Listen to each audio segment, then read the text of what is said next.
Love Ram Ram सारे ने। आज आप शुरुआत करने लग रहे हैं बीएनएस की, भारतीय न्याय संहिता। हम ये छोटी सी सीरीज स्टार्ट करेंगे क्योंकि हमें पता है कि हरियाणा पुलिस में 3 से 4 नंबर की बीएनएस जरूर आनी है, तो उसके लिए जो महत्वपूर्ण क्वेश्चन बन जाते हैं वही सब आज हम इस क्लास में डिस्कस करेंगे। तो जो भी साथी बीएनएस के क्वेश्चन करना चाहते हैं, हम डेली 25 क्वेश्चन की एक सीरीज भी लेके आएंगे और साथ में ऐसे आज मैं थोड़ा सा बेसिक बताऊंगा, उसके बाद 25-25 क्वेश्चन की एमसीक्यू के जरिए आपको सेक्शंस और कुछ इंपॉर्टेंट बातें याद कराऊंगा। तो आइए बात करते हैं। तो बीएनएस भारतीय न्याय संहिता 2023, ठीक है। तो इसने जगह ली है आईपीसी भारतीय दंड संहिता की, जो 1860 में आई थी। 164 साल पूरे होने के बाद हमने अंग्रेजों के बनाए हुए कानून को छोड़कर अपना भारत का बनाया हुआ कानून को अपनाया है।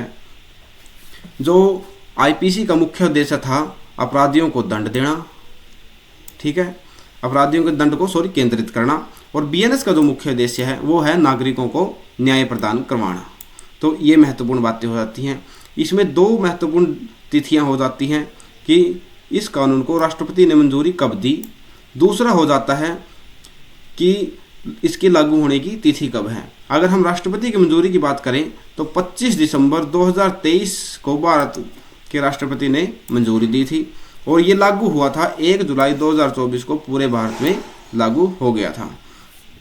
इसकी संरचना की बात करें तो आईपीसी में 511 धाराएं थी, लेकिन बीएनएस में मात्र 358 धाराएं हैं और इसमें कुल 20 अध्याय हैं, मतलब इसका 20 भाग हैं। इसकी कुछ महत्वपूर्ण बातें और जो नए बदलाव किए गए हैं वो इस प्रकार हैं। इसमें महिलाओं और बच्चों पर जो भी अपराध होते हैं उनको सर्वोच्च रखा जाएगा, उनको ज़्यादा प्राथमिकता दी जाएगी और ये अध्याय 5 में रखे गए हैं। सामुदायिक सेवा, सामुदायिक सेवा मत का मतलब होता है कि जो भी व्यक्ति कोई छोटा मोटा अपराध करता है, जैसे कि 5,000 कम से चोरी कर लेना, किसी की साइकिल उठा लेना या किसी के मतलब 5,000 से नुकसान जिसका कम हो, ऐसा कोई अपराध करता है तो उसे जेल भेजने की बजाय सरकार अब उसको मतलब हमारी कानून व्यवस्था उसको समाज के कार्यों में लगाएगी, जिससे कि लोगों की भलाई हो और उसके मन में समाज के प्रति अच्छी भावनाएं जागृत हों। Hit and run, hit and run का मतलब है कि जब भी कोई चालक किसी को टक्कर मारकर बिना पुलिस को सूचित किए वहाँ से भाग जाता है तो उसके ऊपर सख्त से सख्त कार्रवाई की जाएगी। ये भी इसमें जोड़ा गया है। इसके बाद आता है मॉब लिंचिंग।